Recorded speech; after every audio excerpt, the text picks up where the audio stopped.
What's going on, everybody? It is Kev signing here, and I'm back with another video for y'all. So guys, today we are going to be starting a brand new series on the channel.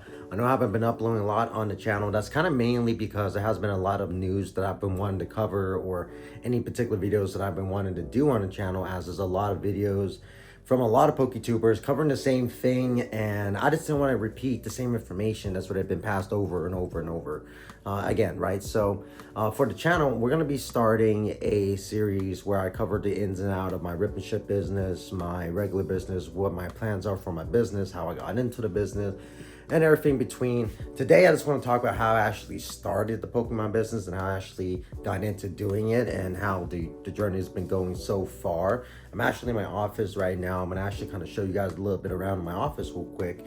And then, I'm going to, just kind of talk over a little bit about the business. And that'll be kind of like a part series. Like this would be part one, and then we'll do different parts and I'll cover different things. So yeah, so here we are in part of my office here. So if y'all have seen my channel since day one that we started, y'all already know, like, legit, I started day one with just that table and a laptop and a Pokemon binder, and I didn't even have a microphone at the time. Like, I literally started this with like nothing, and fast forward 6 months in now, I got like a whole setup for me working, because I'm always in this office now. Like, I'm either working on the website, working on thumbnails, packaging stuff, or whatever it may be. I'm in this office a lot, y'all.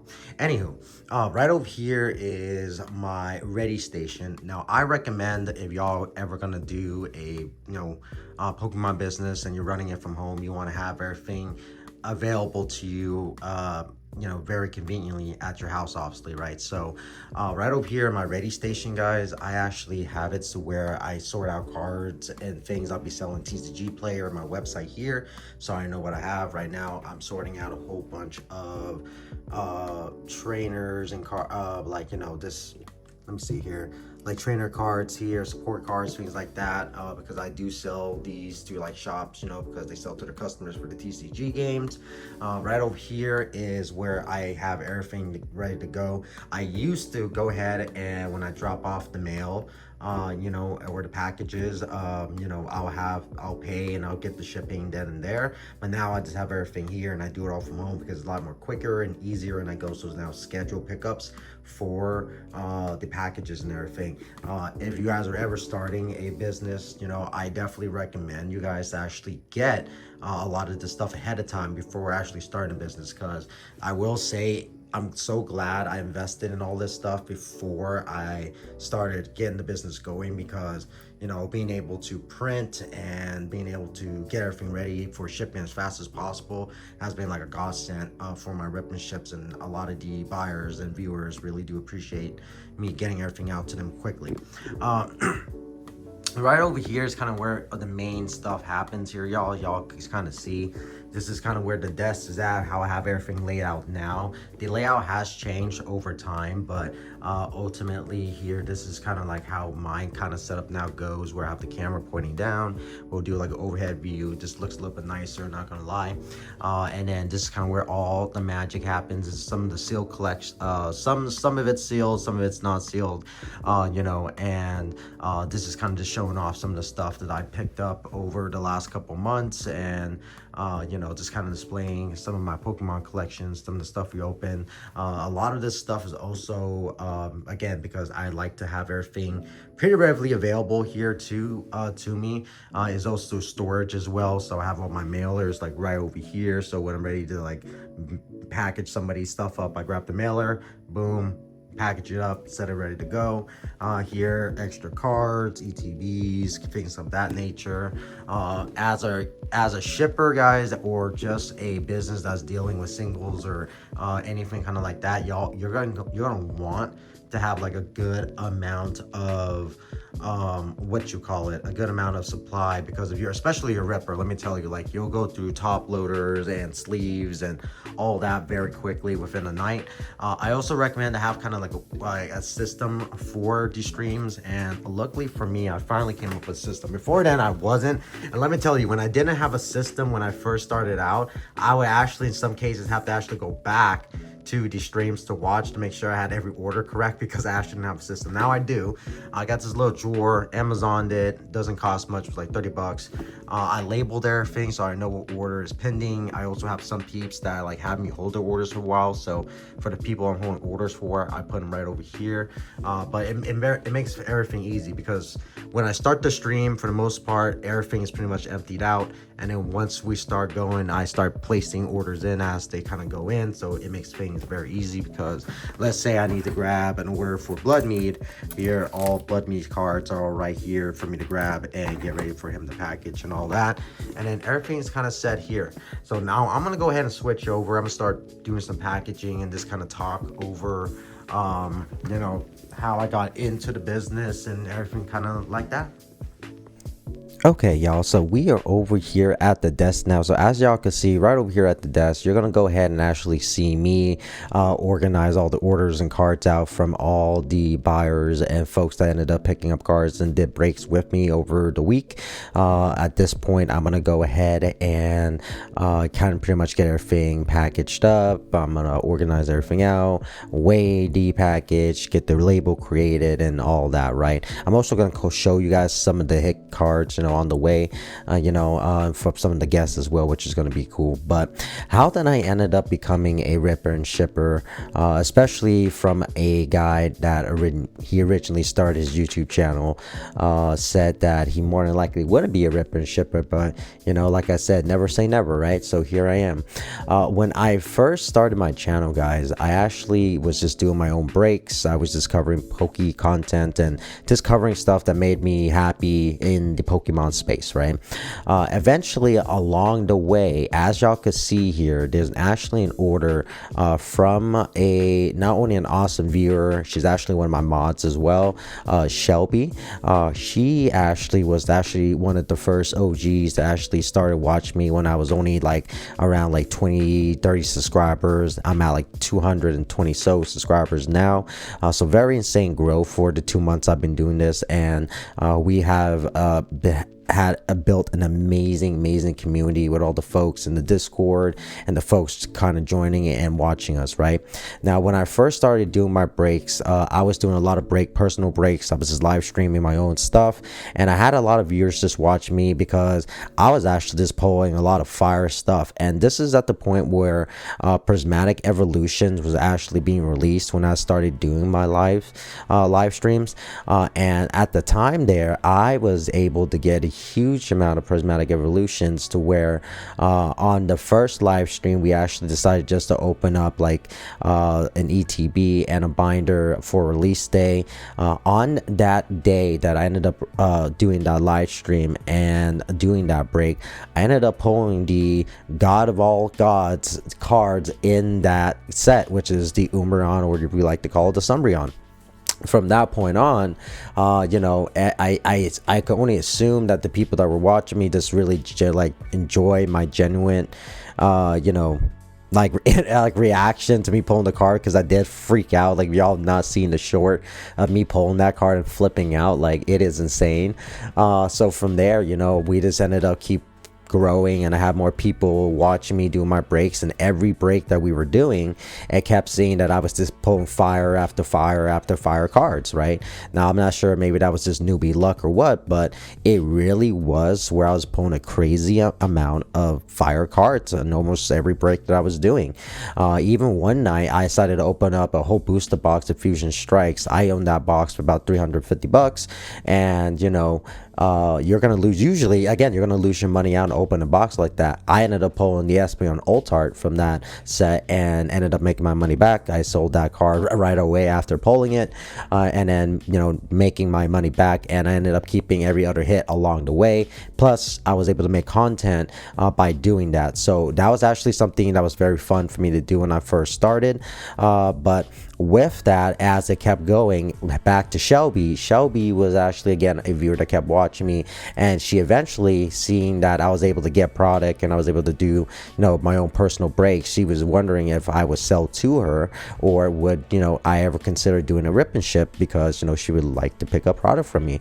I ended up really taking her consideration, because I understand where she was coming from, and a lot of folks in the Discord where they weren't able to get product, while I had ease to get product, just because I only not made a lot of connections in the TCG world, not only for Pokemon, but I also be in the Magic scene. But I also have a friend that's an LGS owner, so I decided, okay, we're gonna go ahead and do some rip and ships and see how that goes and have some fun, right? Well, after her and multiple folks actually started asking me to start doing rip and ships, I decided to prep and get ready for my first rip and ships. I bought a whole bunch of products. I try to get the best equipment that I can to provide the best quality for the rip and ships. And let me tell you, our first rip and ship stream was insane. Till this day, I don't think that I might be able to even top that stream, because not only did that stream just get a huge amount of viewers live that night, a lot of folks buying. I actually, in the first night, guys, ended up making a total of about $1,700 in sales in the first night on the first stream, which is nuts. So that's not profit or anything like that, guys. That's just sales. So that's just me pretty much making my money back for the product that I bought. But it was very fun, because and another reason why what made that stream so legendary is that I have so many viewers that have been watching me for a long time, not only buy in, but everybody was getting hit cards that night. It was insane. It was like Lady Luck was gifting everybody, and especially when we opened up Prismatic, because at the end of the night we ended up opening 36 pack only that night of Prismatic Evolutions, and we ended up pulling 2 demigod packs within that night, right? 2 different buyers, and with another Umbreon pulling out. By that point, guys, I have pulled the Prismatic Umbreon 3 times, and in total my life I've maybe ripped now 600 Prismatic packs, and I've hit at least 2 demigod packs, 3 Umbreons, I've hit the Sylveon, I've hit the Jolteon, I hit the Roaring Moon, the Iron Crown. Like, I've hit so many of the crazy SCRs in this set. It's insane.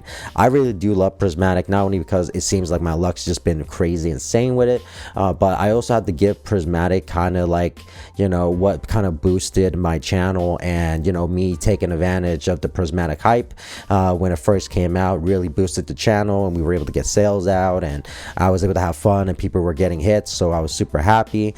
But that's actually how I ended up started the rip and ship business, and how I'm now 2 months in still continuing to do rip and ship, right? And I'm still doing it because I love it so much. Not only at this point, it's great for me because I make a little bit of money, I can invest back into the business, you know what I mean, and kept growing this, right? But in addition to that, everybody's super happy to literally buy from me and have fun on the streams. And not only that, there was a comment on one of my videos a while back, a person trying to defend ripping shipping on it, and I did a comment back on it a while back, and I remember on some lines they were talking about the rip and ship is not only about money and not only about stuff like that, right? Because I just couldn't understand the concept of rip and ship at the time, but he did talk about the community, and that's actually about just having community and having fun. Now that I've actually done this for myself and kind of built my own community, really is about the community. Like, the Poke guys really do watch out for each other. I understand there's a lot of folks that rip on rip and shippers. There's a lot of folks that tell guys not to buy from rip and shippers. Why would you buy, pay a little bit more for somebody to rip their own cards, and then they have to ship it to you, which takes longer, right? It really is just about literally the entertainment. Folks know what they are getting into when they buy from rip and shippers. For them, it's more about the entertaining aspect and just having fun and the thrills of hanging out with people people and getting chase cards, right? That's literally all it is at the end of the day. And I love it. I literally love being around my community. I love how not only do they have fun getting the hit cards they're chasing for, right? You know what I mean? Regardless if they get a crazy run, they don't get a crazy run, it's all fun vibes all around. Not only that, there's guys that will literally gift their hit cards to other viewers on stream. There's guys that will buy packs for other viewers on stream for us to do giveaways for, that I don't even have to invest in myself, which is awesome. But I'm always, you know, doing giveaways as well. But it's just amazing because literally these guys watch out for the back. The viewers are constantly buying from RipNShipping or watching RipNShippings. They're not just there, you know, to a lot of folks believe like, hey, they're gambling and, you know, it's just all about the gambling. It's like, hey, you know, Pokemon in general, anything really in general that you're ripping the head of chase is gambling, right? That's just the definition of it. For these guys, you know, it's more about literally being around other folks to understand where they're coming from, having fun, you know, with people they can connect with online, and in addition to that, there too have an amazing experience they will remember, and have, you know, just an overall fun time. That's literally what it is. It's just about having a fun time. So I understand RipNShipping does get a bad rep. Not every RipNShipper is bad. Not every community is bad out there. I have a very fun time in my community. I'm blessed to have the community that I have and the friendships and bonds that I've made along the way. But that's legit how I actually got into the RipNShipping business. I will say on the way there was a lot of things and struggles that I had to work through, right? I will say that since I'm a one-man show, like I pretty much do everything myself. I created the website myself. I do all the thumbnails, the editings for our videos, you know, all the promotions for the website. I run all the social medias for the website and the channel and all that. Like, this is all me. It is a lot of work. I will say that being even a RipNShipper is a lot of work. It's definitely not something to be played with, because it does take a lot of time out of your day. There's some folks that do this as a side thing on the weekends. There's folks that do this as full-time thing, you know, and it does take a lot of time. It's almost like a full-time job, because you got to think about it. Even from my previous streams, all the orders that you're actually seeing right now, a lot of these are pretty much from actually one stream. I actually had a stream where we streamed 8 hours. 8 hours, guys. If you're talking about streaming 8 hours, that's pretty much a full-time shift. And in addition to that, afterwards you gotta do packaging and you gotta get everything sent out and send email confirmations and all that. It is a lot of work, and in this hobby, this market right now, where it's such a bull market, if you don't have a good supply of being able to get a product, then you're gonna be in the kind of like a routine where I'm currently in right now, where you're having to go hunt out for deals all the time and look at deals. And if you have a full-time job, it might be difficult to meet up to get those products and things like that, right? So it does take a lot of time and effort. So if you guys are thinking about having a Pokemon business or even a RipNShip business, really do think on why you want to do it and if it's going to be worth your time. For me, it's definitely worth my time, because not only I've made so many friendships over the span that I've been doing this, but I've had a lot more fun. This is a distressor for me, and I count my blessings that I'm actually able to do this, and people trust me enough to buy from me and watch me. And I just never thought in I always knew one day, because I've told myself ever since I was a kid that I will always be a business owner, and I just didn't know how I was going to do it. But here I am starting my own first adventure, and I'm very enjoying it. I'm having a lot of fun. Again, I count all my blessings for the folks that watch me. I actually wouldn't even be where I'm at right now if it wasn't for y'all, but that's where we are at. That's where we are at. That's how I actually started the RipNShip business. That's how I got everything kind of going. That's how I kind of got moved into that sector. Now, I am going to be doing more parts of this series, guys, where I'm going to cover a lot of different parts of the business and other things. Today's part is just kind of showing you guys a little bit of the setup, a little bit how I got into it, talk about, you know, my journey so far, what my thoughts are on it. If you guys are thinking about being a RipNShipper, I hope this video helps you guys out to kind of educate you a little bit more and make a better decision for you guys, just because I don't want anybody out here to lose money out or you know, be disappointed in what the reality is, because there are a lot of folks out here that will make seem like, oh yeah, do ripping shipping is super easy and you'll make a whole bunch of money and a killing, and you know, like it's more than that. There's definitely a lot more, especially if you're a one-man show like me, where you're doing everything yourself. But other than that, in our next video, guys, we'll probably more talk on the sales end of the business, how I've been how the sales have been going for the 2 months I've been in it, what are our goals for the next time moving forward, and then a whole bunch of this, like so many aspects of the business I could talk about. Again, today I just want to go ahead and kind of just talk about the main thing, what got me into the business, what made me want to start the business, and what made me want to continue the business, and where I'm currently at with my journey. Again, shout out and bless everybody, and I'm so again blessed to have you guys. Check out our website, guys, PokeGNS.com. We do have Pokemon singles up on the website, y'all, and as well as if you guys are ever thinking about joining our RipNShips and joining up on the fun, join us up on our streams every Saturday. That's where we go live and have a little bit of fun. We also do mini games, guess the energy, as well as other things. Other than that, that has been your boy Kev Sidon. We are out.